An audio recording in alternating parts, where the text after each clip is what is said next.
Елате да обядвате с мен в Леос Паста. Аз посетих обекта им на етаж -1 в Мол Парадайс. Може да откриете при тях голямо разнообразие от италианска паста. Дори когато поръчвате, може сами да си изберете какъв вид паста искате.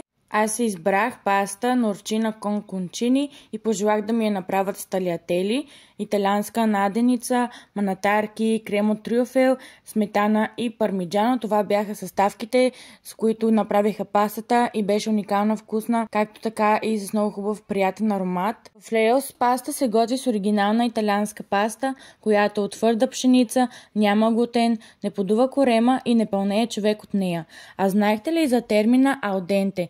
Италианците нарочно ядат пастата или ризотото леко твърдо и те винаги така го предпочитат. Сърцевината на продукта трябва да е плътна и стегната. Точно този ефект се постига само с качествена паста, каквато се предлага в Леос Паста. Ако и на вас ви се хапва вкусна паста, винаги може да си хапнете и вкъщи, защото предлага доставки и до дома. И кутиите, с които поднасят храната, са хартиени, а не пластмасови, за да помислим и за околната среда. Много ще се радвам да ги последвате и в социалните мрежи, както и самата мен. По-често да хапвате вкусна паста. Чао и до нови срещи!